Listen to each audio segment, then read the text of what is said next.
Assalamualaikum warahmatullahi wabarakatuh. Perkenalkan, nama saya Siti Hafida Nur Triani, NIM 14014181181 akan menjelaskan tentang pembelajaran konstruktivisme. Pertama, pengertian dari pembelajaran konstruktivisme. Konstruktivisme merupakan teori psikologi tentang pengetahuan yang menyatakan bahwa manusia membangun dan memanai pengetahuan dari pengalamannya sendiri. Esensi pembelajaran konstruktivisme adalah peserta didik secara individu menemukan dan mentransfer informasi yang kompleks apabila menghendaki informasi itu menjadi miliknya. Pembelajaran konstruktivisme memandang bahwa peserta didik secara terus-menerus memeriksa informasi baru yang berlawanan dengan aturan-aturan lama dan merevisi aturan-aturan tersebut jika tidak sesuai lagi. Yang kedua, asumsi pembelajaran konstruktivisme. 1. Hakikat peserta didik. Peserta didik adalah individu yang bersifat unik. Latar belakang dan kebudayaan peserta didik, tanggung jawab belajar, dan motivasi belajar. Yang kedua, peranan peserta didik. Sesuai dengan pendekatan konstruktivisme, pendidik harus menyesuaikan diri dengan peran sebagai fasilitator dan bukan sebagai pendidik. Yang ketiga, hakikat proses belajar. Belajar merupakan proses sosial dan aktif, dinamika interaksi antara tugas, pendidik, dan peserta didik. Yang keempat, kolaborasi antar peserta didik. Belajar sambil mengajar. Apabila peserta didik harus menyajikan dan berlatih isi pelajaran baru dengan tema teman sekelasnya, maka akan terbentuk pembuatan pengetahuan yang bersifat kolektif. Dan proses ini tidak bersifat linear, sebagaimana yang terjadi dalam proses pembelajaran. Pentingnya konteks. Paradigma konstruktivisme sosial memandang konteks yang menjadikan belajar sebagai pusat belajar. Yang kelima, asesmen. Asesmen dipandang sebagai proses dua jalan yang melibatkan interaksi antara pendidik dan peserta didik. Oleh karena itu, asesmen belajar dipandang proses yang berkaitan dan bukan sebagai proses yang terpiah. Yang keenam, pemilihan cakupan dan urutan materi pembelajaran. Pengetahuan dipandang sebagai keseluruhan yang terpadu, keterlibatan peserta didik, struktur proses belajar. Yang ketiga, pendekatan pembelajaran konstruktivisme. Pendekatan pembelajaran yang digunakan dalam teori rekonstruksi disebut belajar generatif. Asumsinya adalah bahwa semua kegiatan belajar adalah menemukan atau discovery. Strategi belajar generatif mengajarkan peserta didik tentang cara-cara mengoperasikan mental ketika menghadapi informasi baru. Misalnya, peserta didik diajarkan tentang teknik bertanya, meringkas, membuat analogi tentang materi yang telah dipelajari, dan membuat ulasan atas ceramah yang telah didengarkan. Pembelajaran yang sangat berpengaruh terhadap prinsip-prinsip konstruktivisme adalah discovery, penangkapan, dan belajar terbimbing. Assalamualaikum warahmatullahi wabarakatuh. Perkenalkan, nama saya Muhammad Misbahul Munir, NIM 14014818184, akan melanjutkan presentasi dari Hafida. Berikut. Baiklah, saya akan melanjutkan presentasi dari Hafida. Poin ketiga yaitu pendekatan pembelajaran konstruktivisme. Pembelajaran konstruktivisme menekankan pembelajaran dari atas ke bawah, yang berarti peserta didik mulai memecahkan masalah yang kompleks. Kemudian menemukan dengan bantuan pendidik keterampilan dasar yang diperlukan. Pembelajaran konstruktivisme dalam pembelajaran menggunakan belajar kerjasama. Aktivitas belajar yang digunakan dalam pendekatan ini adalah memecahkan masalah secara terbuka, discovery, dan eksperimen. Nah, pembelajaran yang sangat berpengaruh terhadap prinsip-prinsip konstruktivisme adalah discovery, penangkapan, dan belajar terbimbing atau assistant learning atau scaffolding. Discovery learning di mana peserta didik belajar melalui keterlibatan aktif terhadap konsep dan prinsip-prinsip. Sedangkan pendidik mendorong peserta didik agar memiliki pengalaman dan melaksanakan eksperimen yang memungkinkan peserta didik menemukan prinsip-prinsip untuk dirinya sendiri. Nah, selanjutnya adalah pengertian dari pembelajaran kontekstual.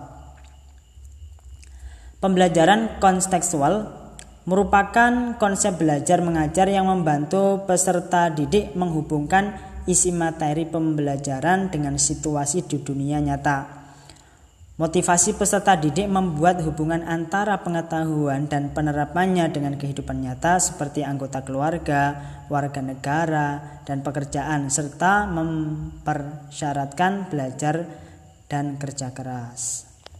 Tujuan dari penerapan dan pendekatan pembelajaran kontekstual adalah untuk meningkatkan prestasi belajar peserta didik melalui peningkatan pemahaman makna materi pelajaran yang dipelajari dengan mengaitkan antara materi yang dipelajari dengan konteks kehidupan mereka sehari-hari sebagai individual, anggota keluarga, serta anggota masyarakat dan anggota bangsa. Landasan pemikiran ada 4. Yang pertama adalah proses belajar, yang kedua transfer belajar, yang ketiga peserta didik, yang keempat adalah lingkungan belajar. Proses belajar. Belajar tidak hanya proses menghafal, melainkan harus mengalami sendiri pengetahuan baru. Tidak begitu saja diberikan oleh peserta didik, dan perlu adanya pemecahan masalah untuk menemukan sesuatu yang berguna bagi dirinya. Nah, poin kedua yaitu transfer belajar. Transfer belajar bukan dari orang lain, melainkan dari pengalaman dan pengetahuan diperluas dari konteks yang terbatas sedikit demi sedikit. Kemudian peserta didik. Peserta didik mempunyai kecenderungan untuk belajar cepat mengenal hal baru. Peran pendidik hanya menghubungkan atau memfasilitasi agar informasi yang baru tersebut dapat bermakna bagi peserta didik. Nah, yang keempat adalah lingkungan belajar. Belajar dimulai dari lingkungan belajar yang berpusat pada peserta didik, dan menumbuhkan komunitas belajar merupakan hal yang penting dilakukan. Assalamualaikum warahmatullahi wabarakatuh. Perkenalkan, nama saya Elisa Zulfi, NIM 14014181888 dari kelompok 11. Selanjutnya yaitu karakteristik. Pembelajaran kontekstual itu memiliki karakteristik yang berbeda dari pembelajaran yang lainnya. Seperti yang pertama, proses pembelajaran mencakup berbagai disiplin ilmu pengetahuan sehingga peserta didik memperoleh perspektif terhadap kehidupan nyata. Mereka memahami bagaimana pengetahuan dan keterampilan itu berhubungan dengan kehidupan sekarang ataupun yang akan datang. Dan yang kedua, tujuan pembelajarannya. Yang pertama adalah standar disiplin pengetahuan yang diterapkan. Yang kemudian pengetahuan dan keterampilan yang ditetapkan dan memiliki kompetensi tertentu. Dan yang terakhir yaitu menggunakan keterampilan berpikir tingkat tinggi, berpikir kritis, dan pembuatan keputusan. Kemudian yang ketiga adalah pengalaman belajar. Pengalaman belajar mampu mendorong peserta didik membuat hubungan konteks internal dan eksternal. Pengalaman belajar ini akan menghasilkan pemahaman yang lebih mendalam. Yang terakhir yaitu yang keempat adalah integrasi pendidikan akademik dan karir. Akan membantu peserta didik memahami isi materi pelajaran dan pemahaman tentang karir atau bidang kajian teknis tertentu. Yang keempat adalah komponen. Komponen pada pembelajaran kontekstual itu ada yang pertama konstruktivisme, inquiry, bertanya, masyarakat belajar, permodelan, refleksi, dan penilaian autentik. Mari kita bahas. Yang pertama tuh konstruktivisme. Merupakan landasan berpikir yang digunakan dalam pembelajaran konstruktivisme. Yang esensinya adalah bahwa peserta didik harus menemukan dan mengkomunikasikan sendiri suatu informasi yang nantinya menjadi miliknya sendiri. Dalam hal ini, Tugas pendidik hanyalah menjadikan pengetahuan bermakna dan relevan bagi peserta didik. Memberikan peserta didik kesempatan menemukan dan menerapkan idenya sendiri, dan yang terakhir yaitu menyadarkan peserta didik agar menerapkan strategi mereka sendiri dalam belajar. Kemudian yang kedua adalah inquiry atau menemukan, merupakan bagian inti dari kegiatan pembelajaran berbasis CTL. Pengetahuan dan keterampilan yang diharapkan bukan hasil dari mengingat, melainkan hasil dari menemukan sendiri. Pendidik harus merancang kegiatan yang merujuk pada kegiatan menemukan. Siklusnya yaitu observasi, bertanya, mengajukan dugaan, mengumpulkan data, dan penyimpulan. Yang ketiga yaitu bertanya, merupakan strategi utama pembelajaran CTL. Bertanya merupakan bagian penting dalam melaksanakan pendidikan berbasis inquiry, yaitu menggali informasi, menginformasikan, dan mengarahkan perhatian pada aspek yang belum diketahui. Aktivitas bertanya juga diketemukan ketika peserta didik berdiskusi, kerja kelompok, dan lain sebagainya. Yang keempat adalah masyarakat belajar. Hasil belajar diperoleh dari kerjasama dengan orang lain, sharing dengan teman maupun kelompok. Masyarakat belajar terjadi apabila ada komunikasi dua arah. Metode pembelajaran dengan metode ini akan membantu proses pembelajaran dalam kelas. Yang kelima adalah permodelan. Dalam sebuah pembelajaran ada model yang bisa ditiru, bisa merupakan cara mengoperasikan sesuatu, melafalkan ejaan, dan sebagainya.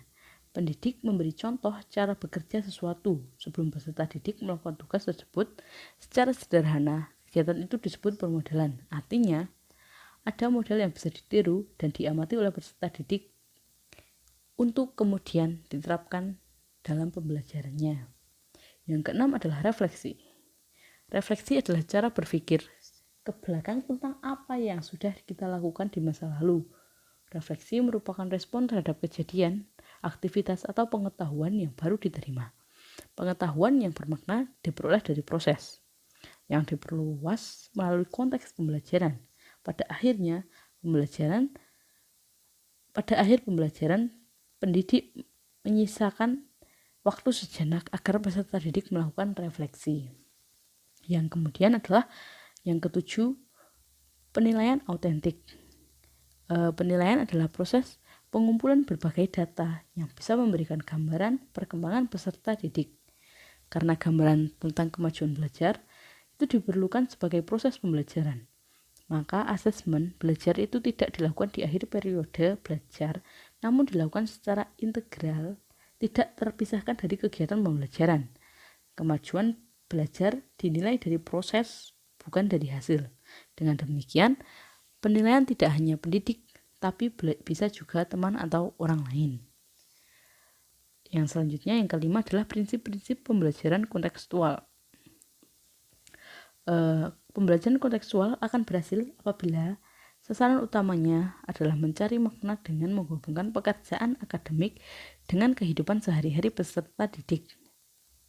Hal ini bisa terjadi apabila peserta didik memahami 3 prinsip pokok, yaitu yang pertama, prinsip saling bergantung atau kesaling bergantungan.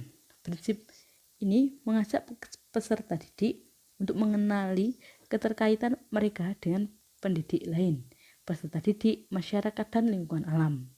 Menyadari adanya kesaling bergantungan ini dapat menimbulkan pemikiran kritis dan kreatif, dan pemikiran ini dapat digunakan untuk mengidentifikasi hubungan yang dapat menghasilkan pemahaman baru. Prinsip kesaling bergantungan juga mendukung adanya kerjasama antar komunitas belajar. Dengan kerjasama, peserta didik tergantung dalam menemukan persoalan, merancang rencana, dan mencari alternatif pemecahan masalah. Yang kedua adalah diferensiasi.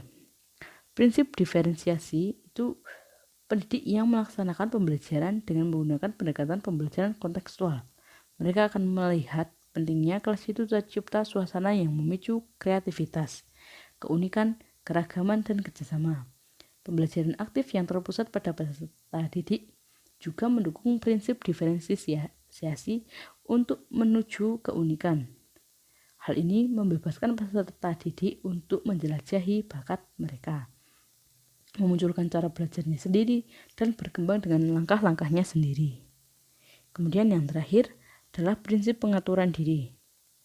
Dalam prinsip ini, kegiatan belajar diatur sendiri, dipertahankan sendiri, dan disadari sendiri oleh peserta didik. Prinsip pengaturan diri meminta peserta pendidik untuk mendorong setiap peserta didik mengeluarkan seluruh potensinya. Untuk menyesuaikan prinsip ini, sasaran utama pembelajaran kontekstual adalah membantu peserta didik mencapai keunggulan akademik, memperoleh keterampilan tertentu, dan mengembangkan karakter dengan cara menghubungkan tugas sekolah dengan pengalaman serta pengetahuan yang dimiliki. Kemudian yang terakhir adalah pendekatan pembelajaran kontekstual. Esensi pembelajaran kontekstual adalah membantu peserta didik mengkaitkan antara materi yang dipelajarinya dengan konteks kehidupan atau situasi dunia nyata mereka sehari-hari sebagai individu, anggota keluarga, anggota masyarakat, anggota bangsa, dan mendorong peserta didik membuat hubungan antara pengetahuan yang dimilikinya dengan penerapannya dalam kehidupan sehari-hari. Dengan pendekatan pembelajaran kontekstual, proses belajar mengajar akan lebih konkret, lebih realistis, dan lebih bermakna. Dalam pembelajaran kontekstual, pendekatan yang digunakan itu yang pertama adalah pembelajaran berbasis masalah. Pendekatan pembelajaran berbasis masalah merupakan pendekatan yang melibatkan peserta didik dalam pengkajian pemecahan masalah yang memadukan keterampilan dan konsep dari berbagai isi pelajaran. Pendekatan ini meliputi perolehan informasi yang berkaitan dengan masalah, konsistensi informasi, dan menyajikan temuan kepada orang lain. Kemudian yang kedua adalah penggunaan keragaman konteks. Teori kognisi yang sesuai dengan situasi menyatakan bahwa pengetahuan tidak dapat dipisahkan dari konteks fisik dan sosial di mana pengetahuan itu berkembang. Bagaimana dan di mana seorang memperoleh dan menciptakan adalah sangat penting. Oleh karena itu, pengalaman pembelajaran kontekstual dapat diperkaya apabila peserta didik belajar keterampilan di berbagai lingkungan seperti sekolah, tempat kerja, keluarga, dan masyarakat. Kemudian yang ketiga adalah pengelompokan peserta didik. Esensi pengelompokan peserta didik adalah agar mereka mampu berbagi pengalaman atau informasi. Oleh karena itu, dalam pengelompokan peserta didik, anggotanya berasal dari berbagai macam kelas latar belakang seperti kebiasaan, kemampuan, dan sejenisnya, agar mereka memiliki berbagai sudut pandang terhadap suatu masalah. Perbedaan ini juga dapat mendorong semangat belajar dan menambah kompleksitas pengalaman dalam pengalaman belajar. Yang keempat adalah dukungan belajar peserta didik, mengatur diri sendiri. Dalam pembelajaran kontekstual diharapkan dapat mendorong peserta didik menjadi pembelajar sepanjang hayat. Dalam hal ini, mereka mampu mencari, menganalisis, dan menggunakan informasi dengan sedikit atau tanpa bimbingan dari orang lain. Untuk melakukan kegiatan seperti itu, peserta didik harus lebih menyadari cara mengolah informasi, menggunakan strategi pemecahan masalah, menggunakan pengetahuan yang mengkonteks belakangi identifikasi dan pemecahan masalah. Yang kelima adalah pembentukan kelompok belajar saling bergantung. Peserta didik akan dipengaruhi dan akan memberikan kontribusi terhadap pengetahuan dan kepercayaan orang lain. Kelompok belajar atau komunitas belajar yang dibangun di sekolah ataupun di tempat kerja dimaksudkan untuk berbagi pengetahuan, terfokus pada tujuan, dan memberikan peluang kepada peserta didik untuk saling membelajarkan. Apabila komunitas belajar itu dibangun di sekolah, peran guru hendaknya sebagai fasilitator ataupun sebagai pembimbing dalam belajar. Kemudian yang keenam adalah menggunakan asesmen autentik. Seperti tadi, pembelajaran kontekstual dimaksudkan untuk membangun pengetahuan dan keterampilan secara bermakna dengan melibatkan peserta didik dalam kehidupan nyata atau konteks yang autentik. Oleh karena itu, asesmen belajar hendaknya berkaitan dengan metode dan tujuan pembelajaran. Asesmen autentik menunjukkan bahwa belajar terjadi terpadu dengan proses belajar mengajar dan memberikan kesempatan dan arah perbaikan kepada peserta didik. Hendaknya digunakan untuk memantau kemajuan peserta didik dan memberikan informasi tentang kegiatan pembelajaran.